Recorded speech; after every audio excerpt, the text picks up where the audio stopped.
3 hari yang lalu WHO menyampaikan diperkirakan akan muncul lagi varian baru lagi, dan ini akan menyebabkan pandemi bisa lebih panjang dari yang kita perkirakan. Artinya kita butuh ketahanan nafas yang panjang.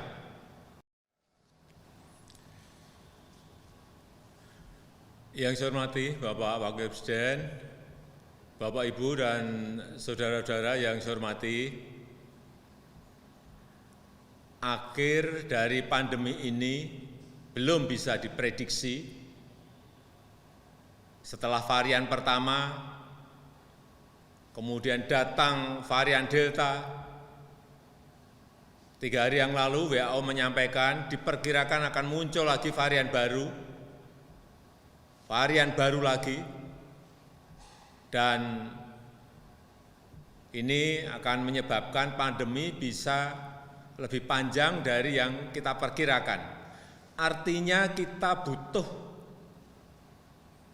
ketahanan nafas yang panjang.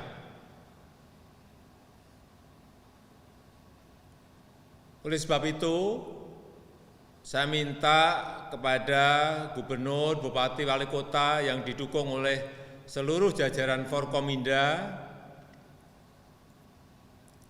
agar semuanya fokus kepada masalah ini, baik sisi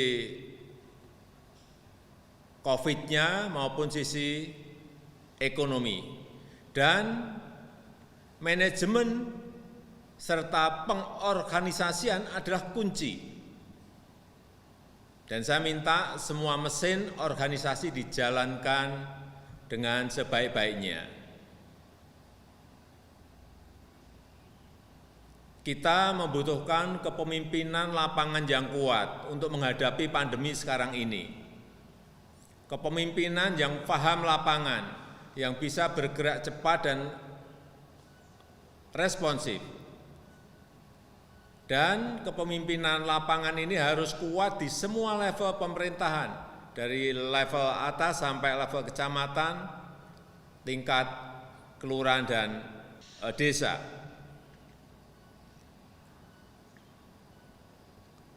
Saya paham ada aspirasi masyarakat agar kegiatan sosial dan ekonomi bisa dilonggarkan. Hal semacam ini bisa dilakukan jika kasus penularan rendah, jika kasus kronis yang masuk ke rumah sakit juga rendah. Bayangkan kalau pembatasan ini dilonggarkan, kemudian kasusnya naik lagi, dan kemudian rumah sakit tidak mampu menampung pasien-pasien yang ada, ini juga akan menyebabkan fasilitas kesehatan kita menjadi kolaps. Hati-hati juga dengan ini. Dan yang paling penting, jika disiplin protokol kesehatan itu bisa dijamin, terutama jaga jarak dan memakai masker. Kuncinya sebetulnya hanya ada 2 sekarang ini. Hanya ada 2. Mempercepat vaksinasi, sekali lagi mempercepat vaksinasi. Yang kedua, kedisiplinan protokol kesehatan, utamanya masker, pakai masker. Oleh sebab itu, saya minta kepada gubernur, bupati, dan wali kota yang didukung oleh jajaran Forkominda, betul-betul semuanya fokus dan bertanggung jawab terhadap semua ini. Pemerintah pusat akan memberikan dukungan. Dan kembali lagi, kuncinya adalah kepemimpinan lapangan mulai dari kepala daerah, camat, kepala desa dan lurah. Termasuk di dalamnya ada tokoh-tokoh agama, tokoh-tokoh sosial dan organisasi sosial, dan keagamaan di tingkat lokal bawah. Beberapa tindakan di lapangan, saya yakin Bapak Ibu juga sudah sangat paham. Pertama, adalah tindakan lapangan untuk pencegahan. Disiplinkan masyarakat mengikuti protokol kesehatan untuk memakai masker, jaga jarak, dan tidak berkerumun. Ini kunci.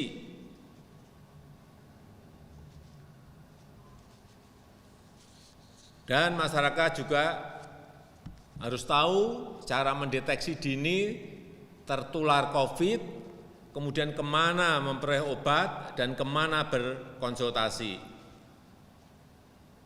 Apakah ke dokter atau ke rumah sakit.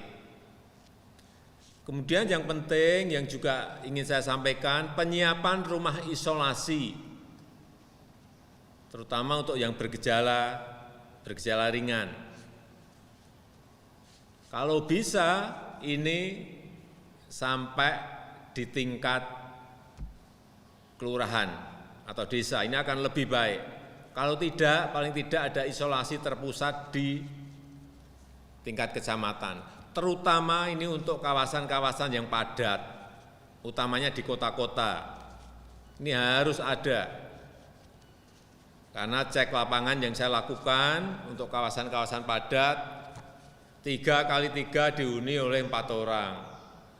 Saya kira ini kecepatan penularan akan sangat masif kalau itu tidak disiapkan isolasi terpusat di kelurahan itu atau paling tidak di kecamatan. Yang kedua, tindakan protokol pendisiplinan terhadap masyarakat, terutama untuk pasar, pabrik, untuk mal, untuk rumah ibadah, dan lain-lain, benar-benar agar didetailkan aturannya. Dan yang ketiga, rencanakan dan siapkan rumah sakit daerah, termasuk rumah sakit cadangan dan rumah sakit darurat.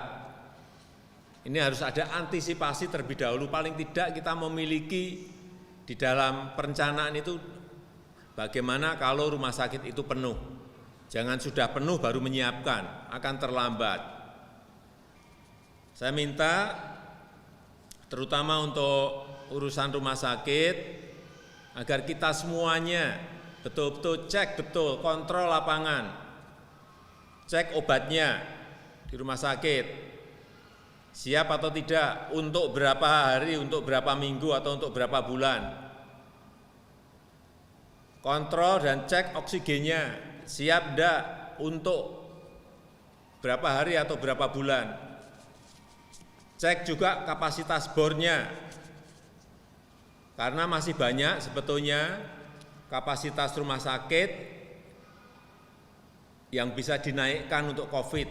Saya lihat beberapa daerah rumah sakit masih memasang angka 20 atau 30% dari kemampuan bed yang ada. Nah, ini bisa dinaikkan,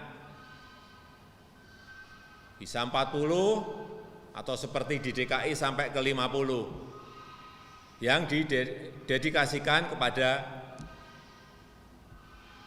COVID. Ini kepala daerah harus tahu dari kapasitas berapa dan harus diberikan pada COVID berapa. Kalau enggak nanti kelihatan rumah sakitnya sudah bornya sudah tinggi banget, padahal baru yang dipakai baru 20%. Banyak yang seperti itu.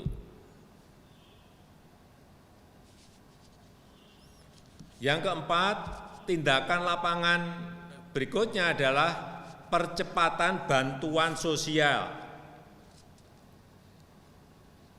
dan percepatan belanja daerah. Saya melihat angka-angka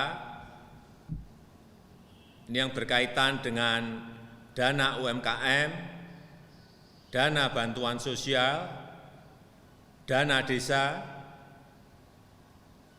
Data yang saya terima untuk anggaran UMKM ada 13,3 triliun. Ini kita lihat untuk seluruh daerah, artinya 514 kabupaten kota dan provinsi. 13,3 triliun. Yang dipakai baru 2,3 triliun. Padahal kita sekarang ini butuh sekali. Rakyat butuh sekali. Rakyat menunggu. Sehingga saya minta ini agar segera dikeluarkan.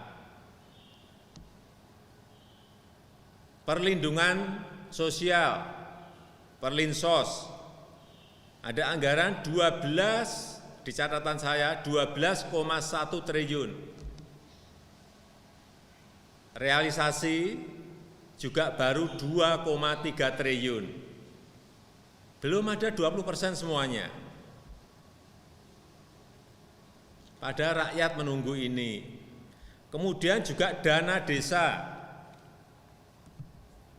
Ini 72 triliun total, yang dipakai untuk BLT desa itu 28 triliun. BLT desa totalnya 28 triliun.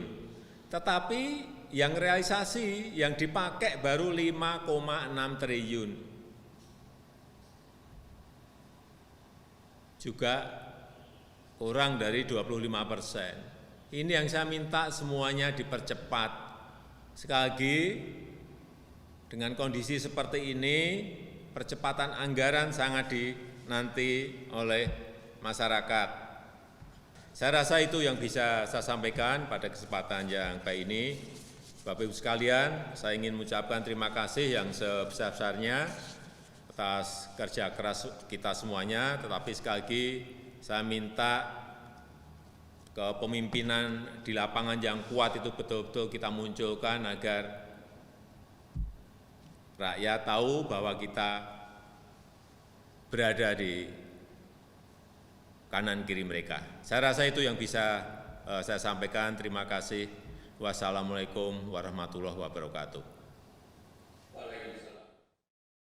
Jangan lupa subscribe ya.